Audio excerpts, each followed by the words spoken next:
It started with a single sound, a baby's desperate cry in the middle of the night. Eleanor Peterson thought she was dreaming, but as the wailing persisted, she knew something was terribly wrong. Days had passed without a sign of the child's mother, Lauren Carter.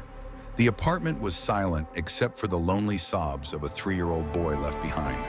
What the police discovered that night was only the beginning of a chilling mystery. A mother missing, a father unaware, and a sinister plot that turned against its mastermind in the most unexpected way. Stay with us as we unravel this gripping, real-life case where deception, greed, and fate collided in a way no one could have predicted. But before we dive in, don't forget to like this video and subscribe to Who Dunnit, true crime stories for more shocking investigations and mysteries. And if you love unraveling real crime cases, drop your country's name in the comments below. We would love to know where you're watching from. Now let's get into the story. Eleanor Peterson woke up in the middle of the night to a baby crying. At first, she thought she was dreaming, but the sound was repeated, thin, desperate.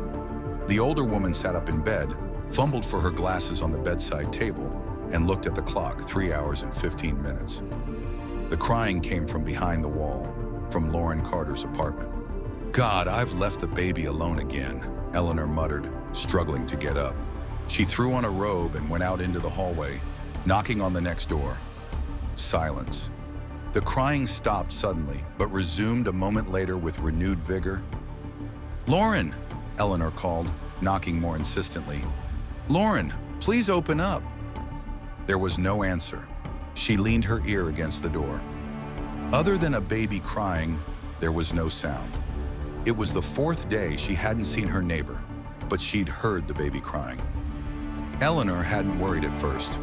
Lauren often went out for the night, leaving 3-year-old Jaden alone. She usually returned the next day disheveled, smelling of alcohol. But now too much time had passed. Something was wrong. Back in her apartment, Eleanor resolutely dialed the police number. "Service 9111. What's your emergency?" "I want to report a child who may have been abandoned," she said in a trembling voice. "For days now, I've been hearing crying, and the mother is not at home."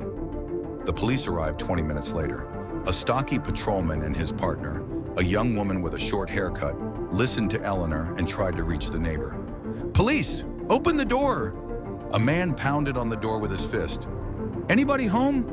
There was a baby crying faintly from the apartment. "How long has it been since you've seen your mother?" he asked Eleanor. 5 or 6 days. She left with some young man with a suitcase." "And how old is the child?" 3 years old, poor kid." The officers looked at each other, and the patrolman nodded to his partner. A few minutes later, the door was forced open. The smell hit the nose immediately. A mixture of stale diapers, sour milk, and something else, vague but heavy. The policewoman covered her nose and mouth with her hand and turned on the light. In the twilight of the living room, one could see scattered things: empty whiskey and wine bottles, an overflowing ashtray. A baby's cry came from the bedroom. The officers walked through the cluttered living room. On the bed, curled up, lay a little boy in a dirty t-shirt and wet pants. His face was red with tears, his voice hoarse from crying. "Hey, baby," the policewoman called softly as she came closer. "It's okay. We're here to help. What's your name?" The child shuddered and instinctively moved back against the wall. "Mommy," he sobbed. "I want my mommy." "We'll find your mommy," she promised, slowly approaching. "My name is Sarah. What's yours?" "Jaden," the boy said softly. "It's very nice to meet you, Jaden. You must be hungry. Are you hungry?" The boy nodded, still wary of the strangers. The patrolman looked around the kitchen. The refrigerator was almost empty. A few cans of beer, a dried-up piece of cheese, a bottle of ketchup. There was an empty pizza box on the table and a mountain of unwashed dishes in the sink. "Call Child Protective Services," he told his coworker, "and a detective. There's obviously something wrong here." Detective Raymond Morgan arrived an hour later. By then, Jaden had been fed hot soup and a sandwich that Mrs. Peterson had made and changed into clean clothes. A social worker had already picked up the child. Morgan, a tall man with tired eyes and early gray hair, looked around the apartment in silence.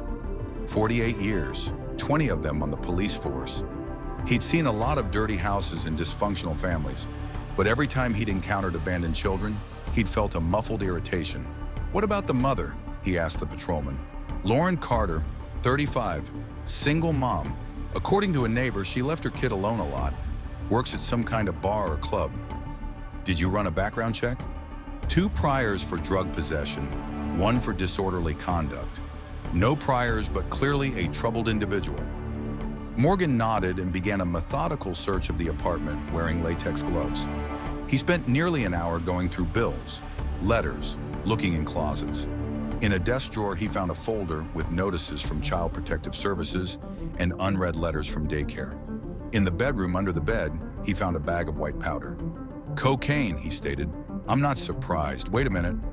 Among the papers on the table was a recently written check for $75,000 and a note with the address of the Palm Breeze Hotel in Miami. "We should call that hotel," Morgan said. "See if she was there." Just then, another police officer appeared in the doorway. "Detective Morgan, there's a phone call for you. It's a call from Miami." Ray picked up the phone, listening to the message from his colleague at Miami Metro. His face remained impassive, but his fingers gripped the phone tighter. "Are you sure it's her?" he asked. "Lauren Carter, 35 years old. Yeah, that's a match. And the other victim, Alex Reed, 21 years old. I got it.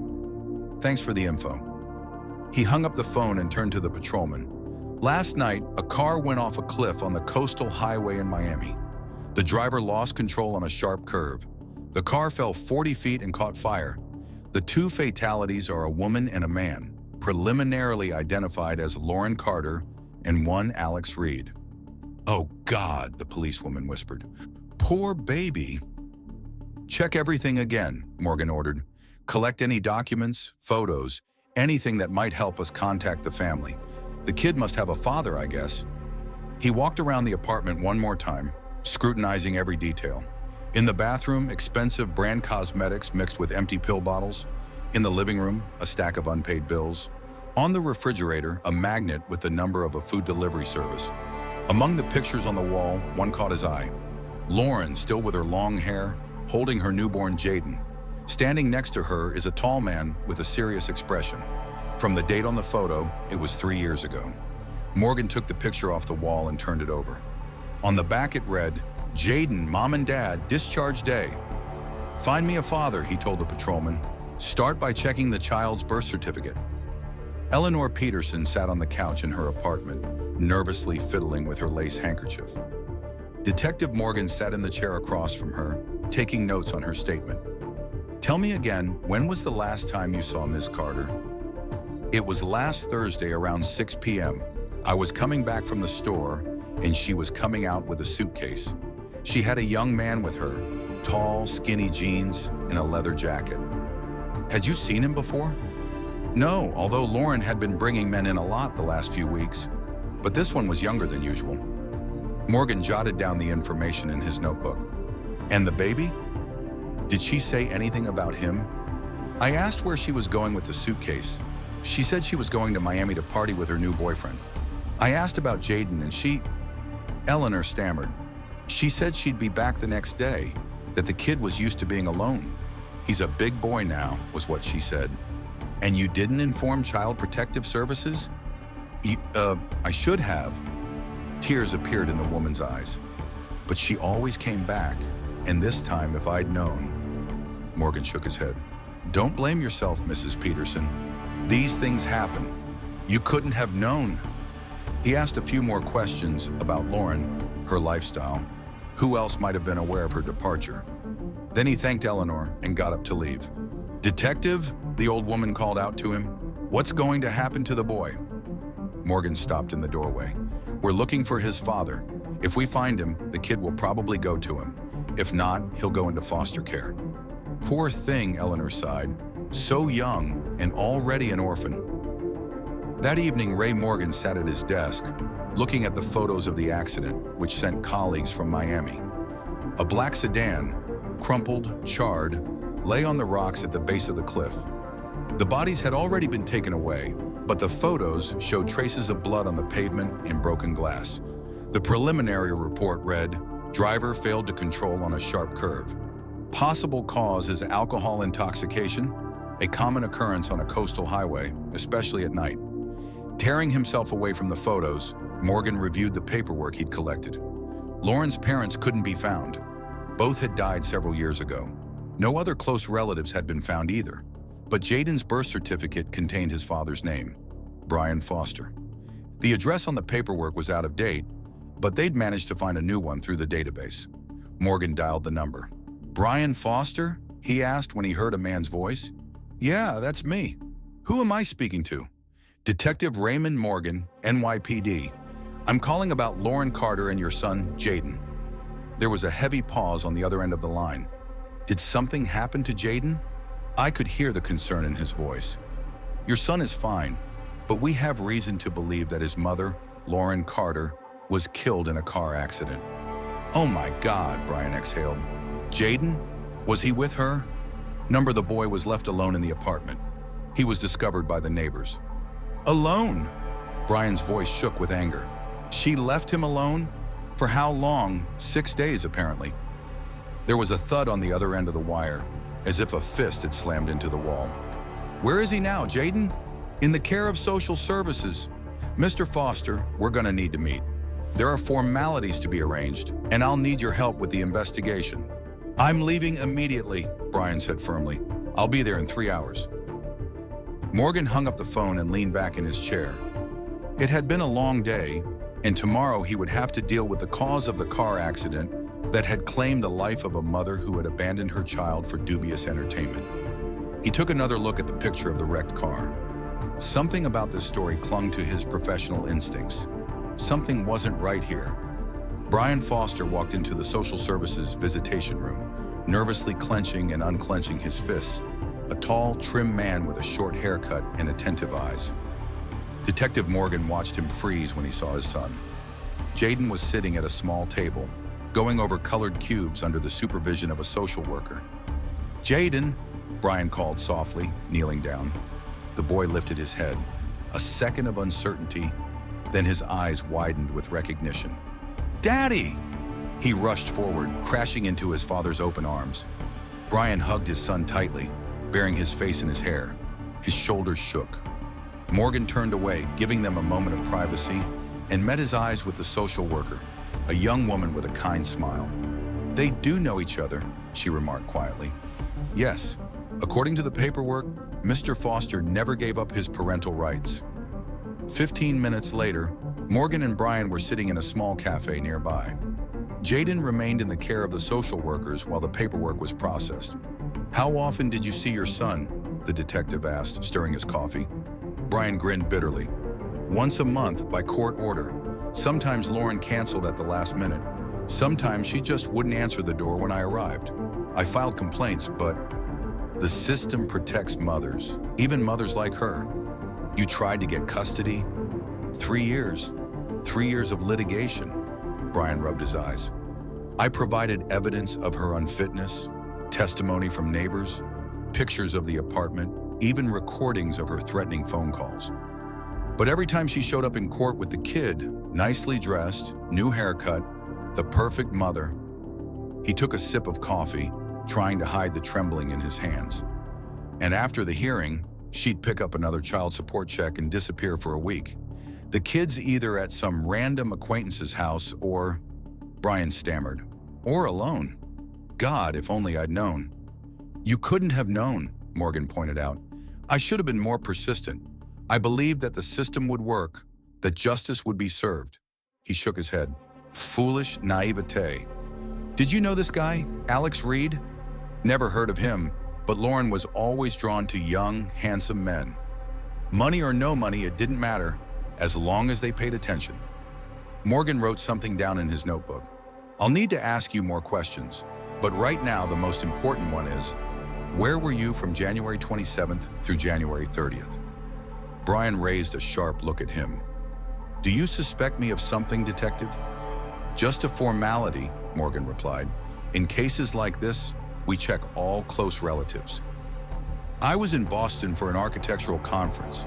I can provide tickets, hotel bills, and testimonials from colleagues if you need them." "I'd appreciate it."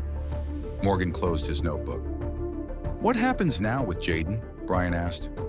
As a father with partial custody who has a stable income and a place to live, you have a good chance of getting full custody. I'll talk to social services. Brian nodded, looking out the window at the gray February sky. You know, Detective, he said quietly, I never wished Lauren dead. I just wanted her to let me be a father. The preliminary accident. Report on Detective Morgan's desk was standardly succinct. On January 30th, at 2 hours and 15 minutes past 2 in the morning, a Toyota Camry traveling southbound on Coast Highway failed to make a turn and went off a cliff. The cause of the accident is suspected to be speeding and drunk driving. Morgan scrutinized the attached photos and diagrams. Something was bothering him.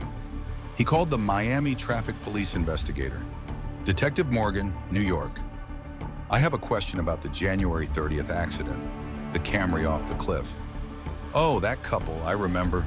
A deep voice with a slight southern accent answered. It's a nasty case. Any signs of braking? Trying to avoid an accident? That's the weird thing. The car was straight ahead, no deviation. Like the driver wasn't even trying to brake or turn the wheel. It's like he was purposefully steering into the abyss. We thought suicide at first. But the autopsy showed a high alcohol concentration. We figured the driver just passed out behind the wheel.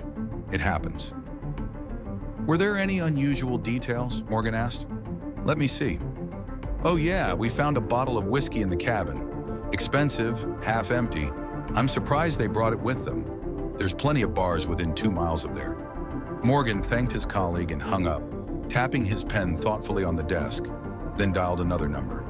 Morgan, New York. I need a copy of the toxicology report on the victims of the January 30th crash in Miami. Names Carter and Reed.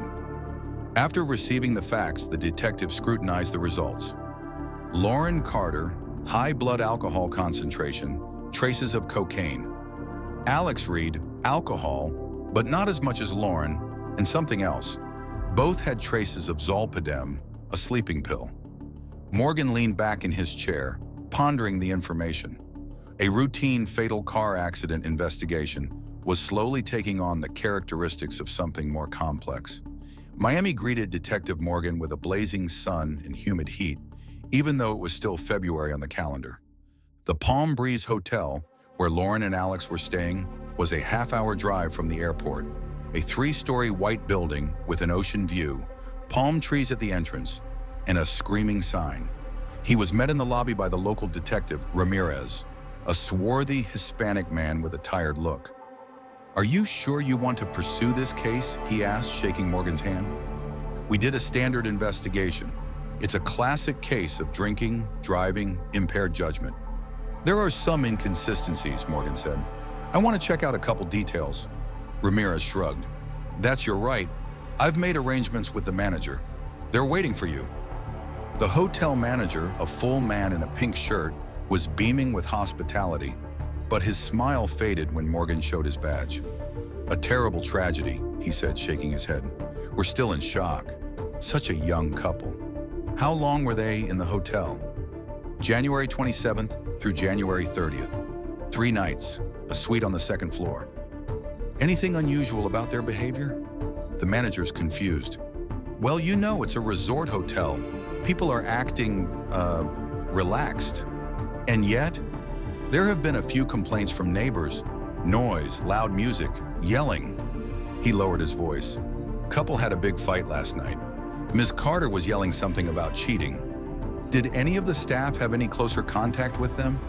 Maria, the maid, she cleaned their room every day. And Javier, the bartender. They spent a lot of time at the bar. Morgan spoke to the maid, a round-faced, middle-aged woman who nervously fidgeted with her apron as she recalled the guests. They drank a lot, she said, shaking her head. The room was always in disarray. Bottles everywhere. They fought a lot, too. About what? I'm not eavesdropping, sir, but... She lowered her voice to a whisper. But that last day, she cried out that he was using her, that he only wanted her money, and he replied that she was crazy, that he didn't owe her anything. The meeting with the bartender brought even more details. He was a slippery type, that guy, Javier said, wiping down the bar. always flirting with other women as soon as his girlfriend stepped away.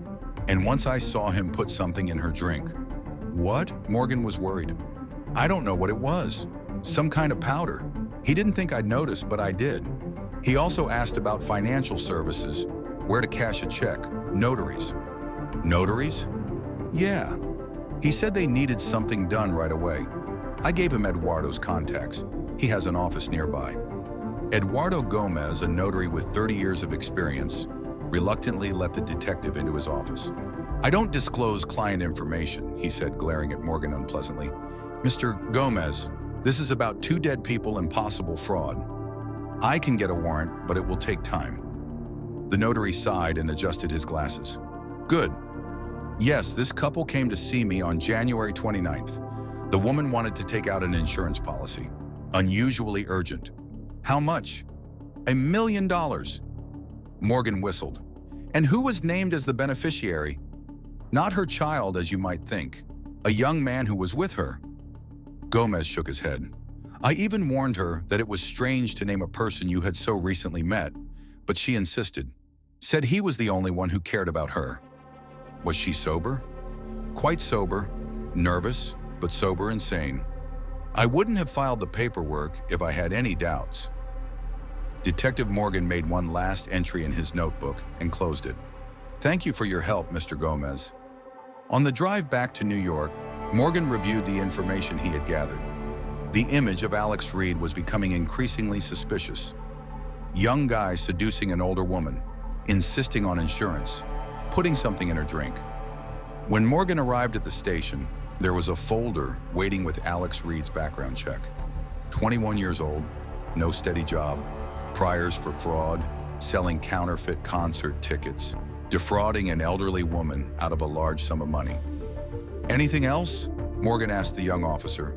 Checked his contacts, found 2 women he met just before Lauren Carter. Both filed missing money reports after seeing him. One was Cynthia Becker, 42, nurse, lost $20,000. The other, Janet Walker, 38, a realtor, lost $35,000 of her savings. The pattern is clear. Morgan nodded. A young con man picks older single women, gains their trust, then disappears with their money.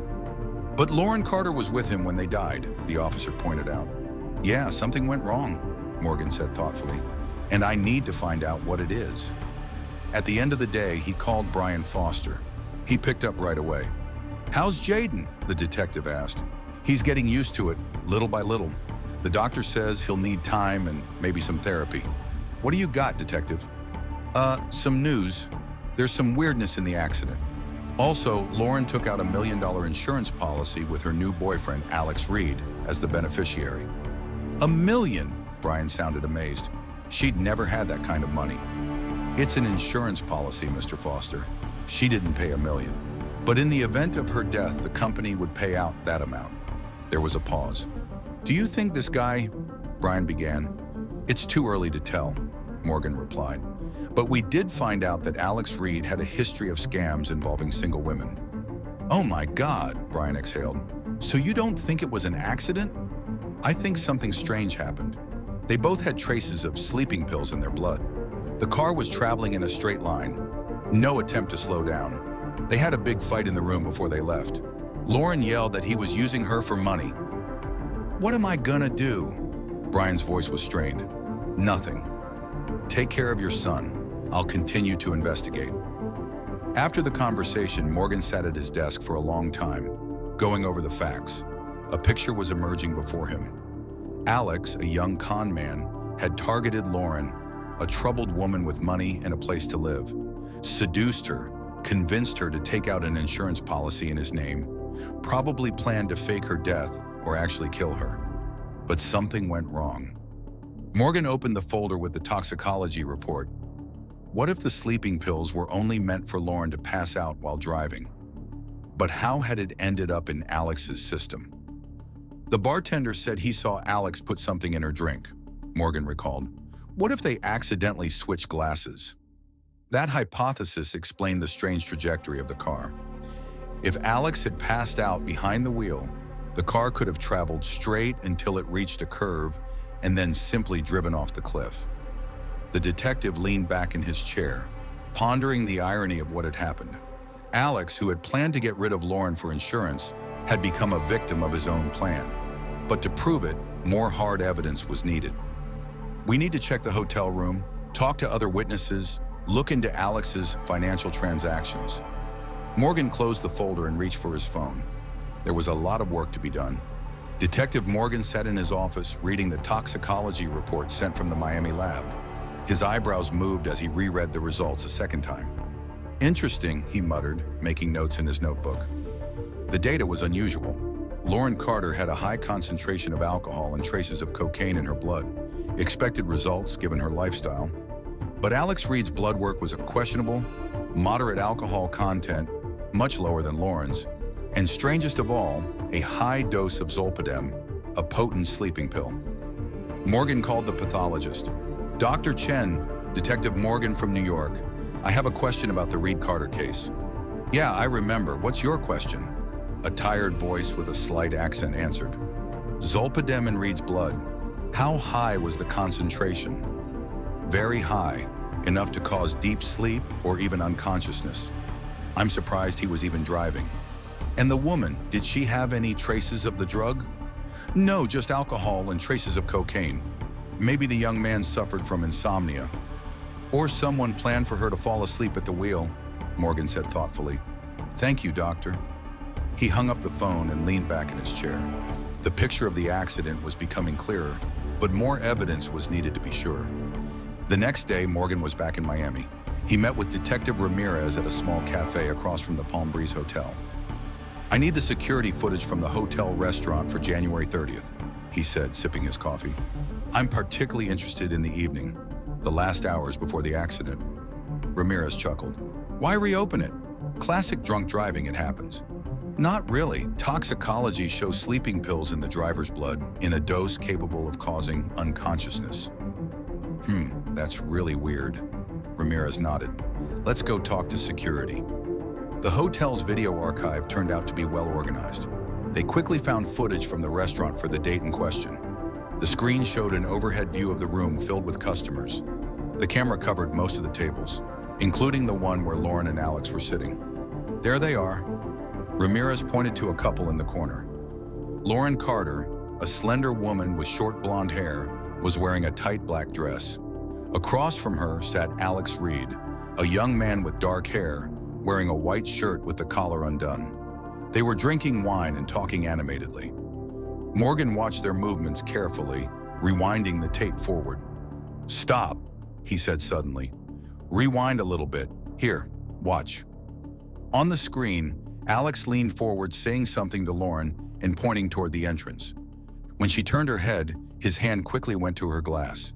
Something flickered between his fingers and disappeared into the wine. Damn it, Ramirez muttered. He really had slipped something into her drink. Keep looking, Morgan said. A few minutes after that, a waiter came to the table with a new bottle of wine. He filled the glasses and Alex raised his own, offering a toast. At that moment, a couple of acquaintances approached their table. A bustle of greetings began and everyone rose. When they were seated again, Lauren took the glass in front of Alex and took a sip. They switched glasses, Morgan said quietly. Accidentally. He continued to watch. As the evening progressed, Alex became more and more sleepy. His movements slowed. His speech, judging by his articulation, became less clear. Lauren, on the other hand, seemed simply drunk, laughing louder than usual, gesticulating vigorously. At the end of the tape, they were seen leaving the restaurant. Alex moved uncertainly, leaning on Lauren. She staggered and led him toward the exit. That's the answer, Morgan said. He'd planned to put her to sleep, but he'd taken a sleeping pill himself. So what now? Ramirez asked. I need access to their room. There might be evidence there. Ramirez nodded. I'll get a warrant. Their belongings are still in the hotel warehouse. 2 hours later, detectives were examining the dead couple's belongings, stacked in cardboard boxes. Lauren's clothes, makeup, a few books. Alex's personal belongings were more meager. A pair of jeans, a few t-shirts, toiletries. Morgan methodically went through each item. Inside the lining of Alex's travel bag, he discovered a hidden pocket. Shoving his hand deeper, the detective pulled out a small leather-bound notebook. "Bingo," he said quietly. The pages of the book were filled with neat handwriting, diagrams, lists, calculations. On one page was a list of women's names with dates and amounts. Cynthia Becker, $20,000. Janet Walker, $35,000. "Those are his victims," Ramirez said, looking over his shoulder. "Yeah, and the last name on the list is Lauren Carter. Only it's not just the amount of cash next to her. It says insurance, $1 million. Morgan turned the page. There was a plan. Meet at the Blue Lotus, where Lauren worked. Fall in love in 2 or 3 weeks. Drive to Miami. Get insurance accident on the way back. Get the money. Disappear to the Caribbean. Son of a bitch had it all planned out." Ramirez shook his head. Morgan continued, flipping through the notebook. On the last few pages were the details of the accident plan. Slip her sleeping pills. Make sure she's driving. Steer the car to a cliff on the highway. Jump out before she falls. Fake head trauma, memory loss. "It all makes sense now," Morgan said. "Classic insurance scam. But that's not what fate had in store." That evening, Detective Morgan sat in the office of a Miami police lieutenant, presenting the results of the investigation. In addition to the lieutenant, there was Detective Ramirez and a representative of the insurance company, a thin man in a slim suit. "So based on the evidence," Morgan said, "we can reconstruct what happened as follows." He spread photos, documents, and printouts on the table. Alex Reed was a professional con man specializing in single women with money. He would meet them, gain their trust, and then disappear with their savings. "We found a list of previous victims in his address book." Morgan pointed to Lauren's picture. Lauren Carter was his new target, but this time he went for more. $1 million insurance policy. He convinced her to take out a policy, naming him as the beneficiary. "And then planned to kill her," the lieutenant added. "That's right. The plan was simple. Slip her a sleeping pill, put her behind the wheel, drive the car to a cliff on the coastal highway, and jump out at the last moment, then fake a head injury and memory loss to avoid suspicion." "But something went wrong," Ramirez said. "Yes. In the hotel restaurant just before the trip, Alex did put sleeping pills in Lauren's glass, but there had been a mix-up during the toast, and they had accidentally switched glasses. As a result, it was Alex who took the sleeping pills." Morgan showed still images from the security camera showing the moment the glasses were switched.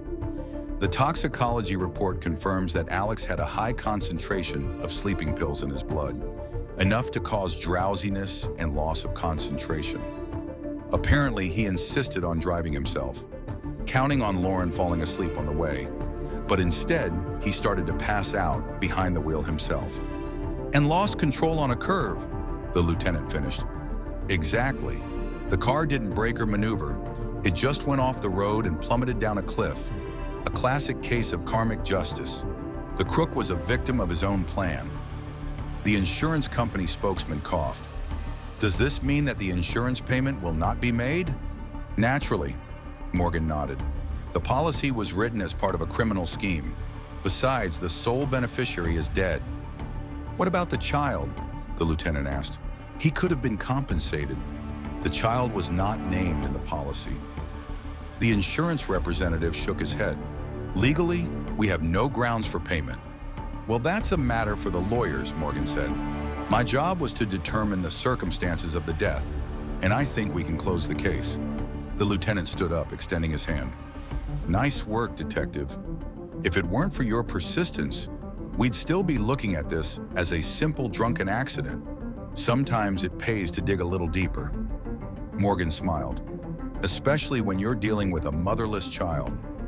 6 months later, Detective Raymond Morgan was driving down a quiet suburban street, checking the address on a piece of paper.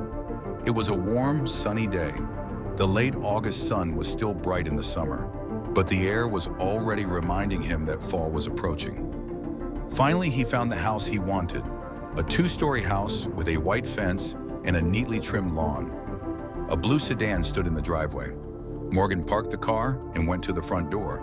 Before he could ring the bell, the door swung open and Brian Foster appeared on the doorstep. "Detective?" He smiled. "Good to see you. Come on in." Morgan stepped into the spacious living room. The house was bright, cozy. There were children's toys and picture books everywhere. "How's Jaden?" the detective asked. "Much better," Brian replied. "The therapy is helping. The first few months were hard, the nightmares, the fear that I'd disappear too. But now he's almost like a normal kid." Brian led Morgan to a window overlooking the garden. There, among the flower beds, a little boy was playing with a toy fire engine. His face, once haggard from hunger and stress, was now ruddy and lively. "I got full custody," Brian said quietly. "The court did not obstruct, given the circumstances." "I'm glad to hear that. Coffee? I'd love some." They sat down at the kitchen table, and Brian poured coffee into cups. "I got your letter with the results of the investigation," he said. "It's hard to comprehend. All this time I thought Lauren was just irresponsible. But to get involved with someone like that? People often make the wrong choice of partners," Morgan said, "especially if they have their own problems." "Lauren had her own problems," Brian nodded. "Still, she didn't deserve to end up like this." They were silent for a moment, looking out the window at the boy playing. "You know," Brian said finally, "I often think about what would have happened if they hadn't switched glasses, if Lauren had taken that sleeping pill and Alex had lived." "Jaden would still be with you," Morgan replied. "We would have discovered Reed's plan, and he would have gone to prison for attempted murder." "Yeah, but Lauren, maybe she'd have a chance to change." "Maybe," the detective agreed. "But history doesn't know this subjunctive mood." Jaden spotted them through the window and waved cheerfully. Brian waved back. "Anyway," he said, "I'm grateful to you, detective, for not stopping when everyone thought it was just an accident, for uncovering the truth." "That's my job," Morgan shrugged. "No, it's more than a job. You gave him his father back, and you gave me back my son." They stepped out into the garden, and Jaden ran toward them, holding out a toy car. "Look, Daddy, it looks just like yours." "That's right, buddy." Brian smiled, patting his son on the head. Morgan watched them, and a slight smile appeared on his usually stern face. In a world full of cruelty and injustice, this little boy had a chance for a happy childhood. The sun was slowly slipping towards sunset, coloring the sky with golden and pink tones. Morgan said goodbye to Brian and Jaden, promising to stop by again. Getting into his car, he cast one last glance at the house, where father and son walked together to the front door, holding hands. There was still a ray of light in this dark case, where self-interest had led to death, a child saved, and a father given a chance to raise his son. Morgan started the engine and drove away from the house, thinking of the strange irony of fate turning the crook's plan against himself. It was a rare occurrence in his long experience, but the more precious were these rare moments of justice. When police responded to a welfare call about a crying child, they had no idea they were stepping into a case filled with betrayal, deception, and deadly consequences. Lauren Carter, a struggling mother with a history of reckless behavior, had vanished. Her son Jaden was left alone in a neglected apartment for nearly a week. The investigation led Detective Raymond Morgan down a dark path, uncovering a disturbing scheme involving Lauren's new lover, Alex Reed, a con man with a history of exploiting women for money. As Morgan dug deeper, he discovered a $1 million insurance policy, a fateful mix-up of drinks, and a so-called accident that was anything but. Alex's plan to cash in on Lauren's life took a shocking turn when his own deception backfired, sending them both plummeting off a cliff. In a rare case of poetic justice, the predator became the victim of his own trap. In the end, justice wasn't just about solving a crime, it was about reuniting a father with his son and ensuring that Jaden's future was safe. What would you have done if you were in Eleanor Peterson's position? Would you have called the police sooner? Do you think Alex Reed's plan would have worked if the drinks hadn't been swapped? Should insurance companies be held accountable for cases like this, where fraud is suspected? Drop your thoughts in the comments below. We love hearing your theories and insights. And remember, justice isn't always swift, but sometimes fate delivers it in the most unexpected ways. Subscribe for more gripping crime stories.